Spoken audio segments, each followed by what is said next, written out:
In preparation for our study of the book of Colossians, we've already looked at the life and times of Paul. We also want to look at the context of Colossae itself in order to build up a background of understanding in order to take that to the book of our study of the book of Colossians. Colossae, as mentioned before, is in the subcontinent of Asia Minor. On the map that you've got before you right now, you'll find that Colossae is the middle city that is circled in red. The one that's to the left of it is Ephesus, some distance away. That is the capital of Asia Minor itself. Colossae, up close, you can see the west coast of Asia Minor on the left-hand side of this map, and then right at the little red bulb, that's Colossae itself. To the left of it is sister city LAODICEA, and to the north of it is the sister city of HERAPOLIS. These sort of form a triangle of three major cities that dominate that particular area of Asia Minor. This is a picture, ground level, of Colossae. It's in the foreground. It's the light brown mound that you see just beyond the first tree line.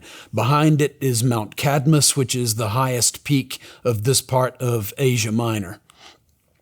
There are some ruins at Colossae, but it has yet to be excavated by archaeologists, and so the material culture that we have from the site of Colossae is only the result of a topical survey, primarily pottery recovered.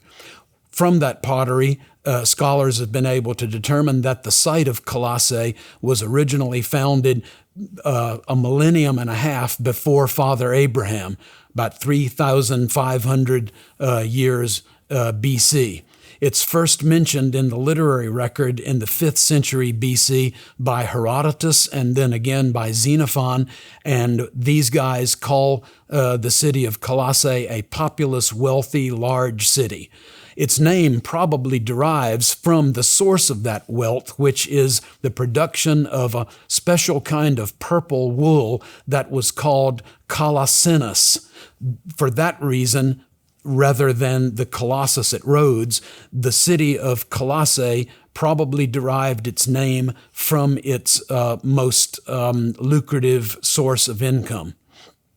In New Testament times, there was a historian by the name of PLINY the Elder, and he lists Colossae among those most famous cities of Asia Minor. So evidently, Colossae retained its influence and wealth on into New Testament times. In terms of geography and its situation in Asia Minor, it's about 125 miles to the east of Ephesus, the capital of Asia Minor, and it is 10 miles from Laodicea. We hear about Laodicea in the book of Colossians, but also in the book of Revelation, and also 13 miles from another sister city, Hierapolis, just to the north.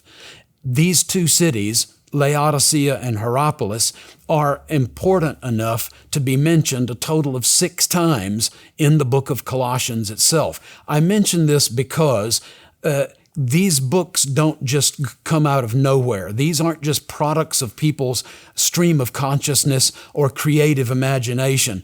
These mentions of these two cities close by in the book of Colossians, these 6 times, indicate that the book of Colossians is reflecting historical, geographical, economic realities on the ground in the first century. By the way, the book of Colossians was written to a community that lived along a trade route that connected this great city of Ephesus to its west, to the Euphrates Valley that would now lie partly in Syria and partly Iraq today. This then means that it was an important stop along the trade route that then facilitated the movement of their primary export, which was this purple wool. The city of Colossae was destroyed by an earthquake sometime between AD 60 and AD 62.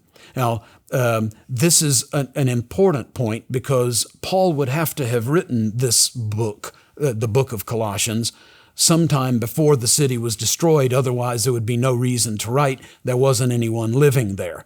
The city of Laodicea was quickly rebuilt, and we have this in Roman records by Tacitus, but Tacitus makes no mention of Colossae being rebuilt. And in fact, this is supported by the coin evidence. We have a gap between the 1st century and the middle of the 2nd century where we have no coins minted at Colossae. Paul's martyrdom, follow me now, Paul's martyrdom took place somewhere between at the beginning of Nero's persecution in AD 64 and Nero's death, his murder in AD 68. So Paul's martyrdom is taking place between 64 and 68. We have this on pretty good authority from early Christian writers, from Clement all the way to Tertullian. This means then that the book of Colossians had to have been written in somewhere around the last 4 to 8 years of Paul's life. So if the book of Colossians was written prior to 62, and Paul was not martyred until 64, 65, 66, all the way out to 68, then Paul had a half of a decade or more in order to denounce the book of Colossians if the book of Colossians was not actually written by him. Some scholars have suggested that this was not written by Paul, that it's Deutero-Pauline, maybe influenced by Paul, but not exactly written by Paul. That means that the date of the writing of Colossians is that important to confirm or to affirm that Paul was actually the author. The date of Colossians then is probably somewhere in the early 60s. Prison epistles. Paul writes the book of Colossians from prison. We're told this in Colossians chapter 4. This means that the book of Colossians is in a collage of writings by Paul when he was in prison, probably Rome. Ephesians, Philippians, Colossians, and Philemon all tell us that these books were written toward the end of Paul's life and during a time when he was imprisoned for a lengthy period of time. So the book of Colossians is grouped in a larger group of Paul's writings called the prison epistles. The means of delivery. How did Paul, in prison, or under house arrest actually, in Rome, get the book of Colossians to Colossae? This is an interesting story, and I hope that you will kind of hang with me as we unpack a sort of a folding together of two of these prison epistles, the book of Colossians and the book of Philemon. You have to use both in order to reconstruct the story of the delivery of the book of Colossians, or the letter to Colossae, to the Colossian church. In Colossians chapter 4, we're told that Tychicus and Onesimus are being sent from Rome to Colossae to deliver the letter of Colossians.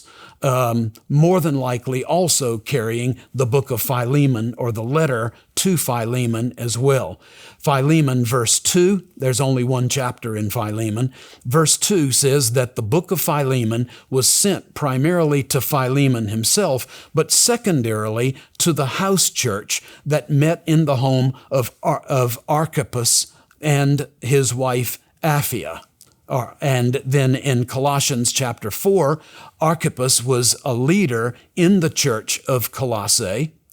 And then in Philemon, we're told that Onesimus is a runaway slave and that he had run away from his owner, Philemon. In Philemon verse 10, we're told that Onesimus was somehow able to travel from Colossae, where he was a slave of Philemon, hundreds of miles to the city of Rome, where he then meets Paul and comes to faith in Jesus. In Philemon verse 12, Paul is sending Onesimus back to his master in Colossae, and the master's name is Philemon. In Philemon verse 16, Paul is asking this slave owner, Philemon, to release Onesimus into Paul's service. And in Philemon verses 11 and 20, Paul is asking that instead of crucifying this runaway slave, because that was the penalty for a slave if that slave ran away, he's asking the slave owner, Philemon, to receive him back, to not crucify him, to accept him as a brother in Christ, and then to manumit him, or to give him his freedom, to release him into the service of Paul. My hope is that, having looked at the background now of Paul and most recently the city of Colossae, and exactly how this letter of Colossians got from Paul in Rome to the Christian church in Colossae, will aid you in your understanding and study of the book of Colossians itself. God bless you.